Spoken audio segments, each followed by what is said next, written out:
All right, everybody, we have a car chase in Los Angeles County, California. KTTV, Fox 11 Sky Fox over the scene. It looks like they're following that dark-colored vehicle. It appears to be black, but it could be dark green. Not quite sure, but it's definitely that one that just made that risky traffic maneuver. Working to get you some more info. When and if we have it, I'll let you know. We're watching a car chase live right here on News Now, which is part of Fox10Phoenix.com.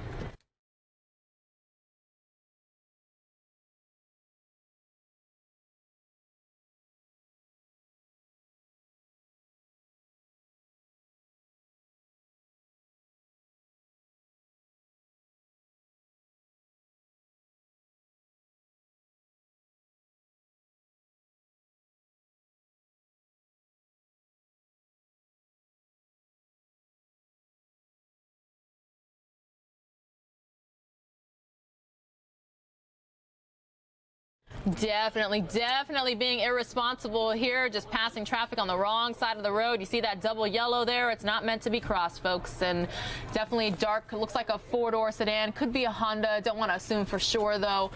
Sky Fox getting as close as it can, following along with the chase. I have not seen any officers since they first sent out this police chase, but we're going to continue to watch here, and I'm going to expect another pass on the left.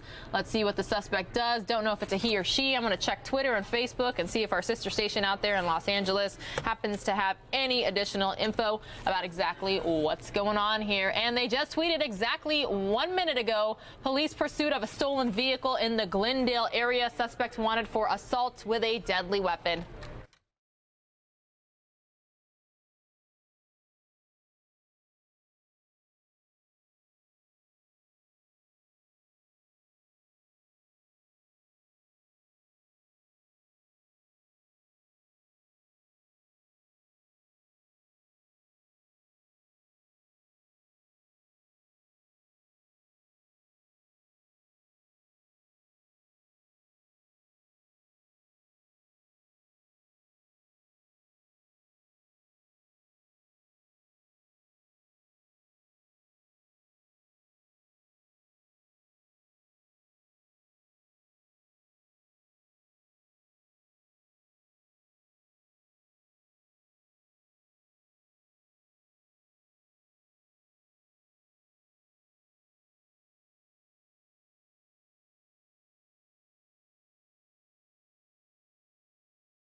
Just want to remind you all that viewer discretion is advised. This is a live, active police chase. We never know exactly what the suspect might do to himself or to others. Innocent bystanders as well could be harmed in this.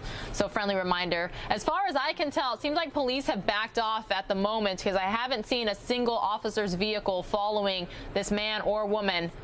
Again, we are hearing that it is a suspect wanted for assault with a deadly weapon and a stolen vehicle as well. This is the Glendale area. We're going to continue to watch live. Viewer discretion is advised. Please let your friends, your family, your coworkers, your neighbors, everybody know what's going on here. And definitely past that intersection there, close call with some traffic. We're keeping a very close eye on this, everybody.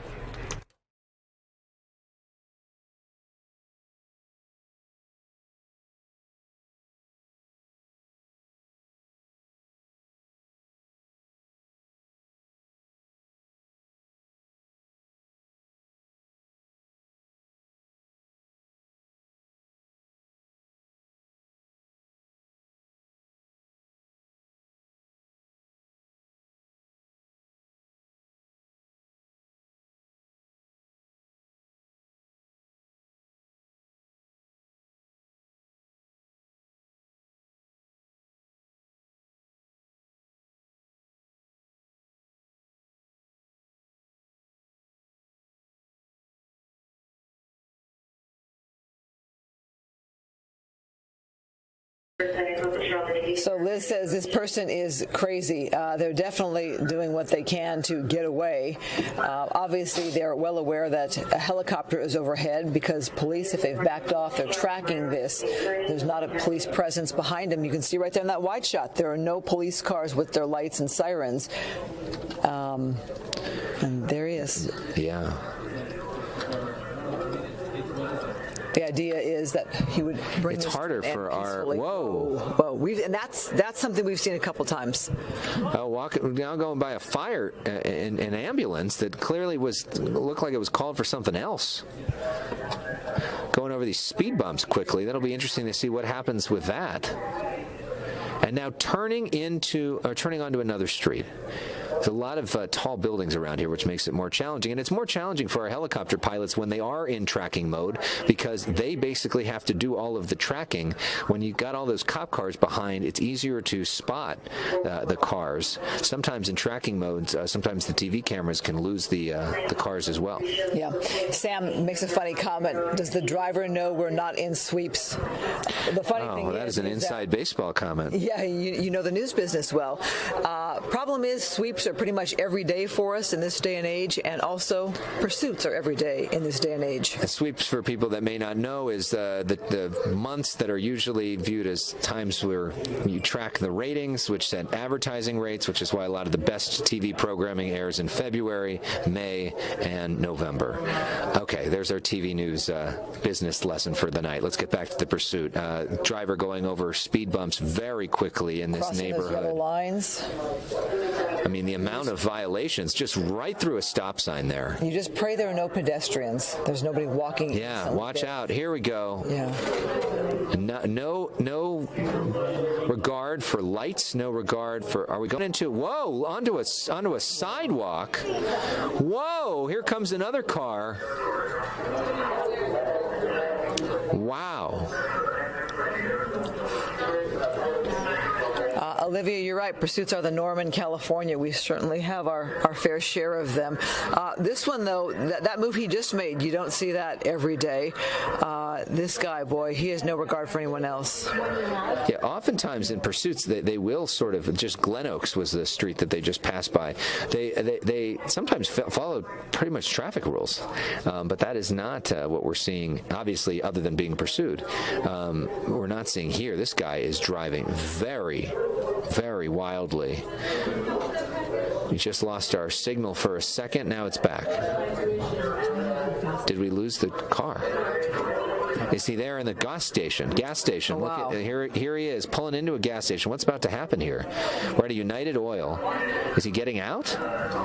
Police would obviously wish that he would bring this to an end peacefully. Oh, he is getting out. What, does he have to go to the bathroom? Is he going to run? What does he have there? Bizarre. He's got something. He's trying to walk away and blend in with what? What does he have in there? Is a bag of new clothes? What's in that backpack? Okay. Oh, no. I hope everyone's going to be okay in these other vehicles here, but that's a little scary. Where is he going? So now is he going to try to hide? So the car's left there. Is he going to get in another car? No, he's just kind of wandering down the street. He's just got a backpack. Going to get on the bus? What is he doing? Whoa. He's making a run for it. This is dangerous for people in this community because this is where somebody could break into somebody's home or try to go into an apartment complex. You wonder if he's familiar with the Glendale community. Oftentimes, pursuit drivers will drive around the communities that they know. Now just driving down the street, you wonder where the cops are now. They were in tracking mode, but this would be the time you would think that cops would converge on this area. Yeah, if anybody's watching this. So now where's he trying to hide in the bushes? Well, he's got to sense that helicopter overhead. So he goes in an area. Uh-oh, now he's going into somebody's backyard. It looks like maybe an apartment complex, and now he's running. It's hard you to wonder. tell. You also wonder what's in the backpack. Yeah. And what's in his hands. Hard to tell if law enforcement is anywhere close when it comes to being on the ground there. Definitely, we have this picture overhead, but you kind of wonder how far he can go. Because is he holding something in his hands?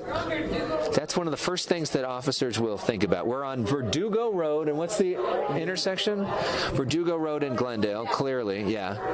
Okay, so now here comes the cops. Okay, he's Guns drawn. He's complying. And now he's on the ground.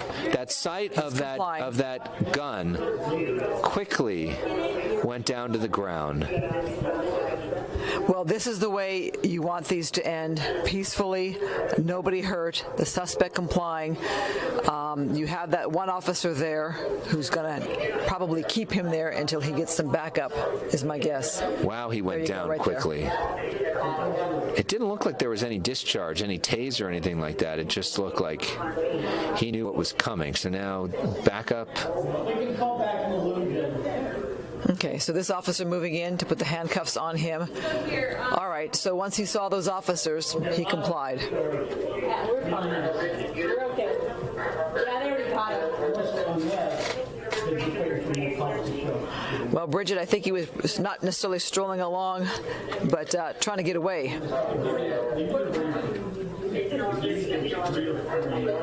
So the good news is it appears to be, now they're checking to see what's in that backpack, which is what we were all wondering as well, trying to look if there was any weapons in there. They're pulling different stuff out of there. I wonder if you're going to see any drugs. You have to wonder the mindset of somebody that was driving like that, so wildly, so without disregard for people's lives nearby.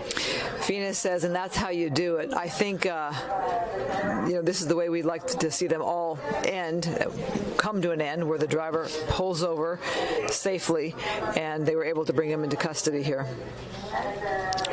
Well, that was quite a dramatic moment at the end, when as soon as he saw that gun pointed right at him, he went down quickly. Well, the big fear was he going to go into somebody's home? Was he going to try to get into somebody else's car? I mean, he didn't make any moves that way, so this is a good thing. And the big question was, did he have a gun in that backpack too? The good news is he's now in custody. This pursuit is over. As far as we could tell, nobody was injured, right? Close calls. Yeah. Some close calls with some cars when he was making some turns. And that is the question, Rose. Why did he get out of the car? I'm just glad he did get out of the car. Yeah. How about that? It turned out to be good for everybody around. So that is a look at what happened here. We thank you for tuning in for Facebook Live. We hope there aren't any more pursuits between now and the 10 o'clock news, but you never know. When they do happen, you can look for them right here on our Fox 11 Facebook page. Christine and I will be back for our 10 o'clock news tonight. And that's where that car was abandoned, right there at that gas station. And there it is. Police investigating that one. Remember, that was a stolen car. Yeah, and United Oil, and they will make sure that there's nobody else in that car. But as far as we can tell, there aren't. So, thank you so much for joining us tonight. Please follow our pages, Alex Michelson, Christine Devine, news anchor.